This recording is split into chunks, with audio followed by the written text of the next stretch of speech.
Yemen ജയിലിൽ കഴിയുന്ന നിമിഷപ്രിയയുടെ വധശിക്ഷ റദ്ദാക്കാൻ ധാരണയായെന്ന നിലപാടിൽ ഉറച്ച് കാന്തപുരം എപി അബൂബക്കർ മുസ്ലിയാർ. വധശിക്ഷ വേണ്ടെന്ന് വെക്കാൻ തലാലിന്റെ കുടുംബം തയ്യാറായെന്ന് ആക്ഷൻ കൗൺസിലും അറിയിച്ചു. എന്നാൽ വ്യക്തികൾ പറയുന്നത് വാസ്തവവിരുദ്ധമാണെന്ന് കേന്ദ്ര സർക്കാരും വ്യക്തമാക്കി. താൽക്കാലികമായി നീട്ടിവെച്ച വധശിക്ഷ പൂർണ്ണമായി റദ്ദ് ചെയ്യാൻ സനയിൽ നടന്ന ഉന്നതതല യോഗത്തിലാണ് ധാരണയായത്.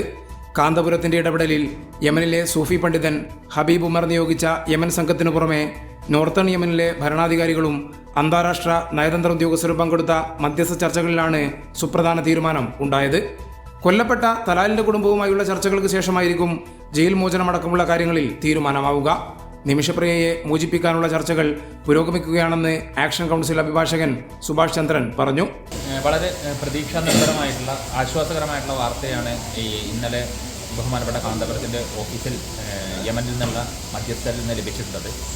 ഇതുമായി ബന്ധപ്പെട്ടുകൊണ്ടുള്ള വധശിക്ഷ, നിമിഷപ്രിയയുടെ വധശിക്ഷ എന്ന് പറയുന്ന ശിക്ഷ തത്വത്തിൽ വേണ്ടെന്ന് വെക്കാൻ വേണ്ടി കുടുംബം തയ്യാറായിരിക്കുന്നു. ഈ ഇരയുടെ കുടുംബം അല്ലെങ്കിൽ ഈ കൊല്ലപ്പെട്ട തലാലിൻ്റെ കുടുംബം അത്തരമൊരു തീരുമാനത്തിലേക്ക് എത്താൻ വേണ്ടി സാധിച്ചിരിക്കുന്നു എന്നുള്ളൊരു വിവരമാണ് ഇന്നലെ ലഭിച്ചിട്ടുള്ളത്.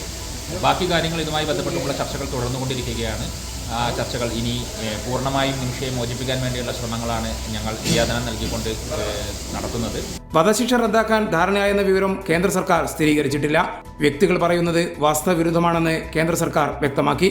വധശിക്ഷ ഒഴിവാക്കാനുള്ള തീരുമാനത്തിനെതിരെ കൊല്ലപ്പെട്ട തലാലിന്റെ സഹോദരൻ അബ്ദുൽ ഫത്താഹ് ഹമേദി വീണ്ടും എതിർപ്പുമായി രംഗത്തു വന്നിട്ടുണ്ട്. കൈരളി ന്യൂസ്, കോഴിക്കോട്.